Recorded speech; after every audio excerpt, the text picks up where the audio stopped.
Let's read the latest update on the great honkening.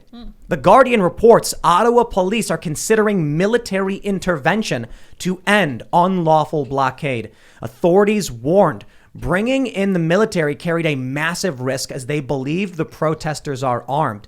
What's really, really fascinating about this, let me read this paragraph. The Ottawa Police Chief, Peter Slowly, warned on Wednesday that officers did not have the resources to remove a fleet of trucks parked by the protesters in the national capital, adding the city was considering requesting help from Canadian armed forces. What did we say yesterday? We said even if they wanted to, the police would not have the means to remove these trucks. And if some of these truckers are just driving my truck, what can you do about it? Yep. The tow truck companies reportedly are refusing to get involved. They've said, various companies have reported as saying, we have agreements within the community. We don't want to get involved in whatever this is, but the protests and the government stuff, leave us out of it. Mm-hmm. So you basically have these truckers in Ottawa, along with a bunch of other cars, wailing their horns, and there's nothing the government can do to stop it. The military won't be able to tow anybody. The truckers are here to stay. And it's really, really simple. If the people of Ottawa, if the government wants it to stop, just comply. If you just comply, you'll get your city back. It's not hard. It's only 2 weeks of honking to restore the freedoms. Oh, I love it. Yeah, I mean, there is just something so beautiful and satisfying about seeing the worst, most controlling group of people you've ever seen in your life not being able to force their will onto a group of people. It's like they finally found something they couldn't get past, and it's glorious. You know, I was thinking about, there's this video of a guy and he's yelling, I haven't been able to sleep in 5 days because of the honking. And I was like, I literally don't care about you, guy. You sat back while the government steamrolled by decree all of this awful stuff that caused strife and chaos in people's lives and destroyed their businesses. And now people are honking their horns. Oh, no. The only reason this guy is yelling is because he thinks he has a right to tell them to stop. You see, he didn't do anything to stop the government from steamrolling over people's rights. No. But now he's going to go to a trucker and be like, I'll yell at you. Sorry, buddy. You've got the workers rising up and saying no. If you wouldn't stand up for your rights then, what do you think you're going to get accomplished? Look, it's remarkable that you can clearly see the dynamics of the political landscape here. The government can do it. He won't complain. He says, what freedoms have you even lost? But when the people stand up and create discomfort, now he's mad. You know what? Go lick a boot, dude. I don't care to hear it. I'm thinking about at the end of World War II, when the Americans and the British were rolling through Germany and liberating I mentioned this once before on the show, all the German citizens that had just been standing by and watching it happen were now getting basically conscripted out of their houses to go clean up the concentration camps and forced to look at it with their own eyes and see this is what they've done. They weren't in a position to tell the American troops stop honking, because it had gone that far. We haven't gone that far yet, and hopefully we won't. But you can't sit by and comply with a tyrannical government and expect when the cavalry comes in to fix the situation that you're not going to be pulled into it. Yeah. Well said. Also, can you believe being like, I understand it's a little frustrating to have people honking your horns, but it's like, oh my goodness, the people who bring me all of my food and literally everything I need to survive without complaining every single day are making noise when I want to sleep one time in my entire life. I'm so sorry that happened to you. I'm very sympathetic, yes. Yeah. You know what, man? The honking will continue until freedom improves. I like that. I would be opening my window and cheering. You know what I mean? What's interesting is the ruling class now being exposed for the contempt that they have for the common man. It used to be even Republicans here, Democrats obviously, standing for working class individuals and them collectively. But now they can't even hide their contempt. They can't even hide their contempt for who Hillary Clinton called the deplorables, and now Justin Trudeau, who won't even deign to meet with these people, saying he doesn't agree with them like he did the BLM protesters. So you just have this global contempt of the ruling elite finally fully exposed for hating the people that they're supposed to protect and defend. And I think that's sort of what happened on January 6th, same thing. Oh, yeah. You know what really blew my mind is I was browsing Reddit about an hour or so ago, and there was a post where it said something like, it was in Ottawa. Someone put in their window, it said, Nazis F off, and there's like a swastika with a line through it. Right. And then I saw that, and it's a top post, And I was just like, geez, they are laying on the They're propaganda so thick. boring. Right? But I looked at the comments. And the comments on Reddit's always leftists being like, the right.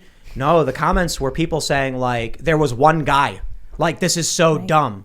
Like, people were saying like, look, I get the honking's annoying, but it was literally one guy with a flag, seriously. And then someone else was like, yeah, but what about the Confederate flag? And then all the responses were like, we watched them throw that guy out of the protest. Propaganda's not working. I mean, we'll get into it later, but CNN just completely imploding. No, it's if you can't propagandize a bunch of Redditors and get them to accept the narrative, you have no hope. There's nothing. There's nothing. Because Reddit is such an easily astroturfed platform that I'm pretty sure, like, if you were to ask me based on what I know about marketing and what's going on with these social media platforms, I'd be willing to bet, and we do know this is true to a certain extent, Reddit is basically just political organizations manipulating the platform to create the perception of popular opinion. And Republicans are really bad at it, so they don't. And the Democrats are much better at it. And big tech works with them and colludes with them. So you go on Reddit, man, all of the top posts are like socialists, communists, far left, everything. It is mind numbing. But when even that stuff isn't working, how do you propagandize people that you're the workers, that you're standing up for the poor people when it's truckers, non-college educated, for the most part, people who are just working class jobs, who are as Seamus said, bringing you your food, and they're the bad guys? I don't think that narrative is going to fly. So do you think it's safe to say that they believe, obviously, that the next step after propaganda is to bring in the military? Because that's what it looks like to me. Remember we were talking about, was it Tales of the Economic Hitman or whatever that book was called? Yeah. Was that what it was called, Ian?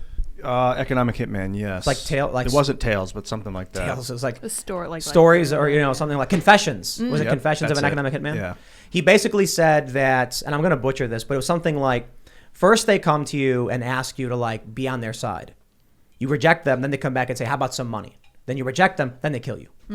Or it was something like that. What they'll do is they come in and try and bribe you to join their side. If you say no, then they try and assassinate you. And if they can't, then they issue full-scale military war. So this seems to be like where we're at, right? First, they try propagandizing. It's not the exact same thing. That doesn't work.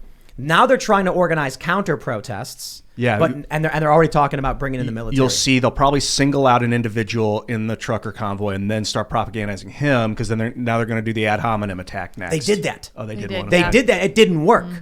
Yeah. So first they smear the whole event. Oh, they're a bunch of far right racists.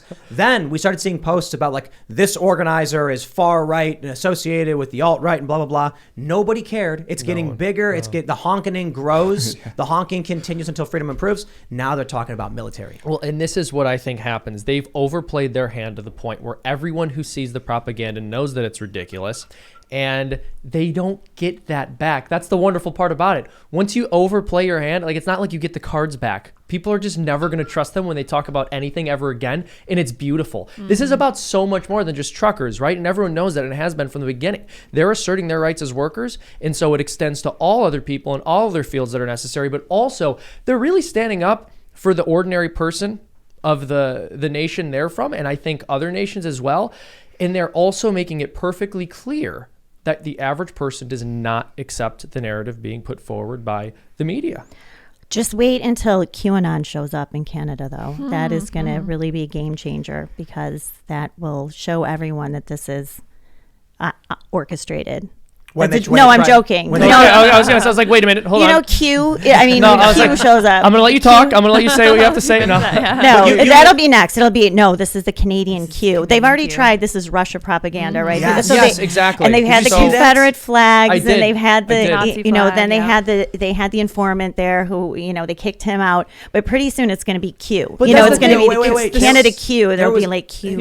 There was a lady on TV who was like, now because of Canada's support for Ukraine, do you think Russia could be involved? Oh my gosh. Well, this is the thing, right? They only have so many tricks in their bag. They're remarkably uncreative people. And the thing is, these tactics have kind of worked for a little while, but more and more people have been waking up to them. And I think we're finally at the tipping point where no one believes it anymore. Thanks for checking out this segment from the Timcast IRL podcast.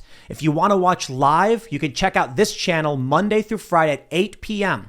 And don't forget to smash that like button, subscribe to this channel, and if you want more unfiltered and uncensored content with all of these guests, go to timcast.com and become a member.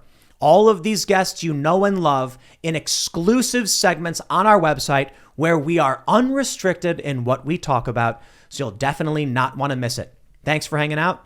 We'll see you all next time.